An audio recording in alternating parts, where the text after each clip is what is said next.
regime removal? Do we do it in part? Do we do it at once? These are questions only they can answer. All right, well, let us know what your thoughts are. 0809 444 Sarah 2 says, if we refine our oil inside our country, will we be talking about subsidy? The government doesn't want protest against subsidy removal. Perhaps this is why they are waiting till the end of the tenure. What happened to the refinery that they said was working at 80% capacity? And yeah, are we still waiting for Dangote's refinery? Let's move on to this headline that comes through from Punch. And still on the oil sector, now the federal government raised an alarm over rising cases of deadly incidents that have been recorded in filling stations, depots, and tanker drivers.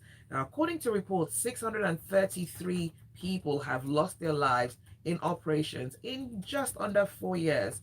And there are vows to sanction culpable oil marketers operating in the downstream sector over poor health management of their staff, their safety, and even environmental issues as well. 633 fatalities.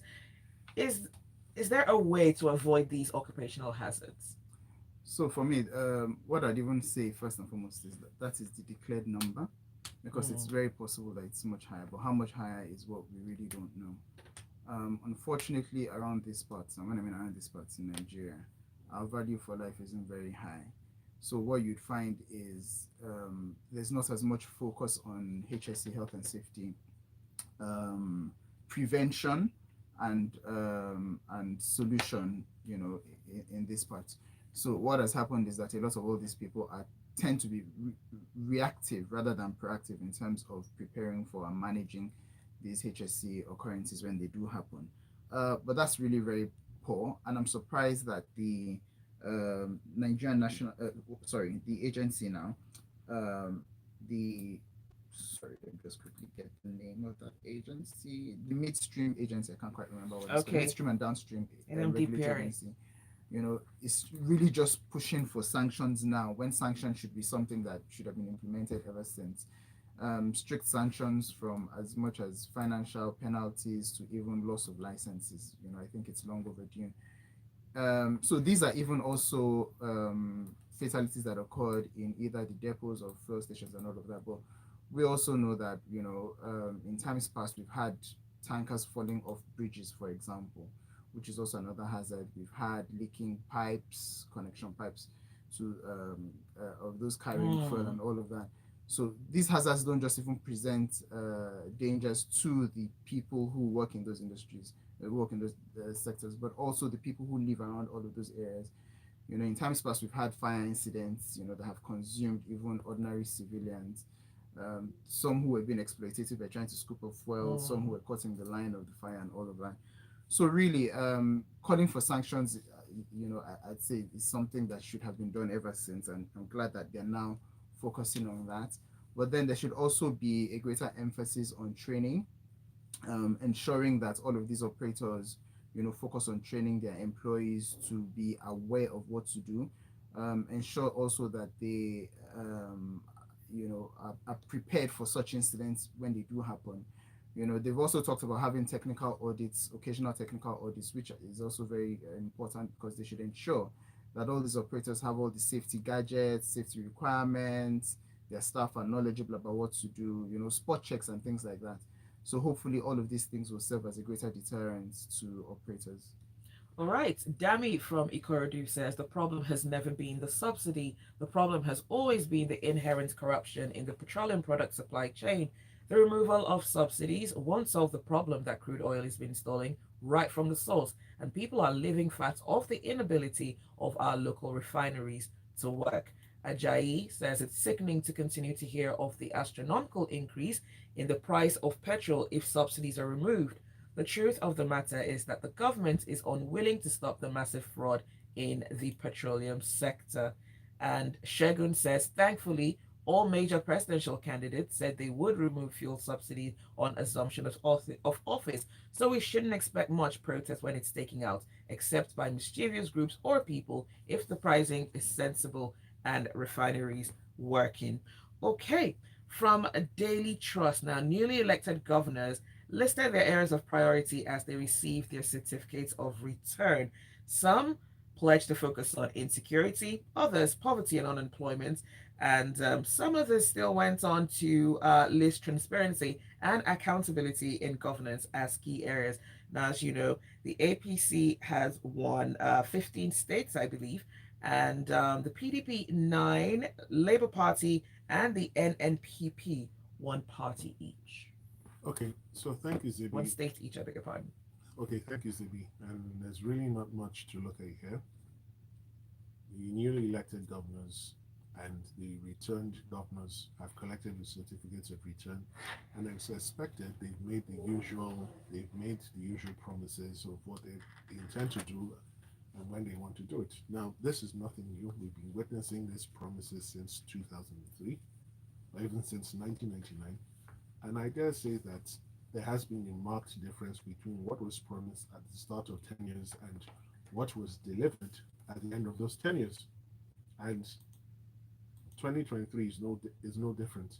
So yes, we hear them, and the only way we can hold them accountable is through our elected representatives at the state and federal legislative houses, and also through consistent demands in public through social media. So if there's anything going wrong that the government should do, you need to know who to address the complaints to. You need to address the complaints to them, and then you need to put them on their toes. It can no longer be business as usual. Yes, they've made these promises, but if our recent past is anything to go by and is to serve as a guide, these promises will be forgotten in the quickest time. So we must continue because let's be honest, if the promises of the previous governors had been kept, say even to 50%, if they delivered 50% of their promises, Nigeria will not be in the sorry state it finds itself today. The fact is that. So we need to hold these guys. It's not enough to make promises.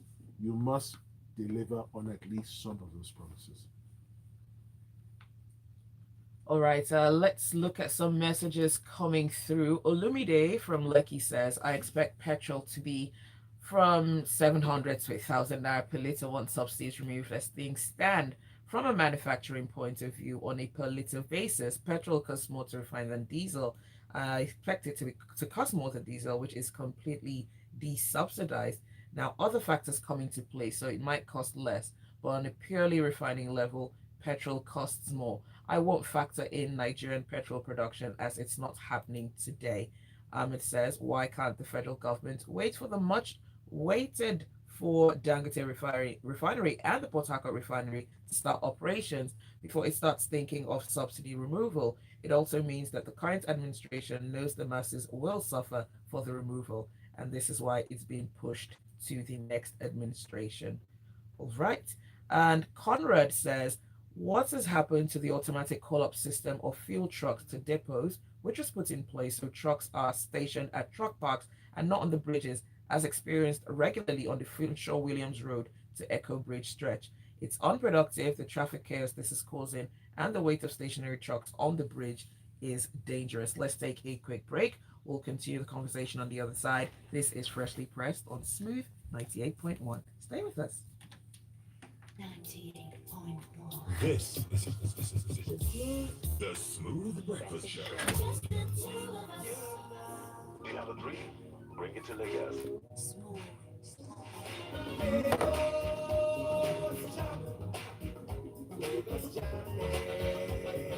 Lagos, my Lagos, never changing in terms of people, never changing in terms of the traffic.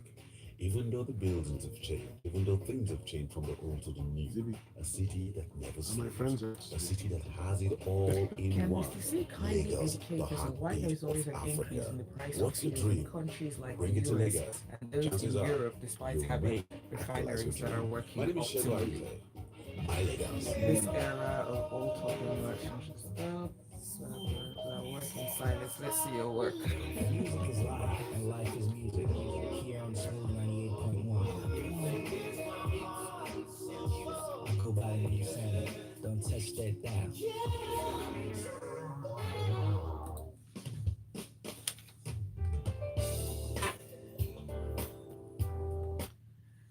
Smooth 98.1. This is Freshly Pressed. We're looking at the stories making the headlines across the country. We'd love to hear your thoughts. The WhatsApp number to send them to 0809 4440981. You can also tweet at Smooth981 and catch the live stream up on our YouTube channel at Smooth981. We're going on to a story, and this one comes from Punch. The Minister of Labour and Employment, Chris Ngige, has revealed that the federal government has approved a pay rise for civil servants in the country. Now, he made this known when he was featured on a television program earlier this week. He said the increment, well, has become important in view of the current economic realities of the country. I agree with the minister. The increment is very necessary. Our minimum wage has been 30,000 for about, I think, almost 4 years, 2019, Yeah. when the last national minimum wage bill was signed into law.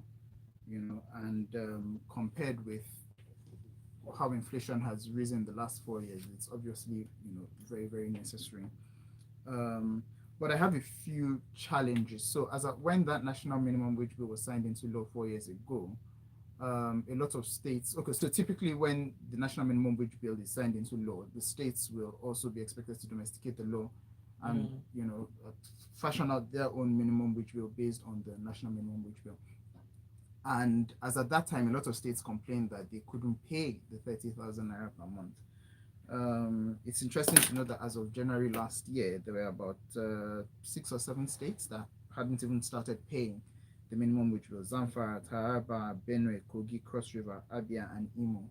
I'm not sure what the situation is now, but I'm definitely sure that not all of them would have started implementing the minimum wage bill. So now the question is, if the federal government approves that increment in percentage, the states will be expected to do something as well. However, we all know that with the current state of the Nigerian economy, there's no money anywhere. So I'm wondering, where is that money going to come from, really?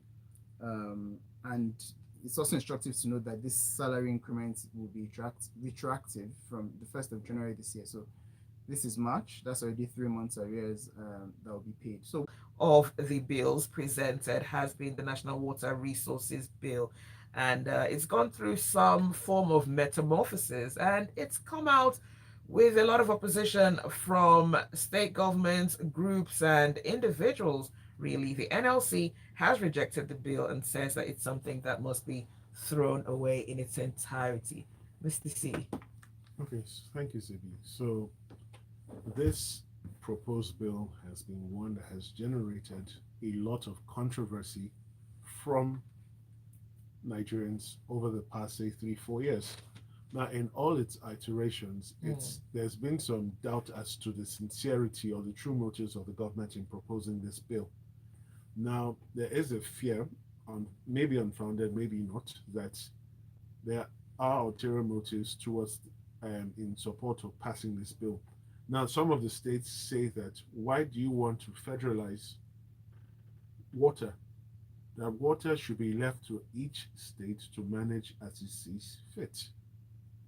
Now, the proponents or sponsors of this bill have continued to be tone deaf in the light of the various controversies and the stiff resistance to this bill. Several times they tried to pass it, but it continues to fail within both houses of the National Assembly.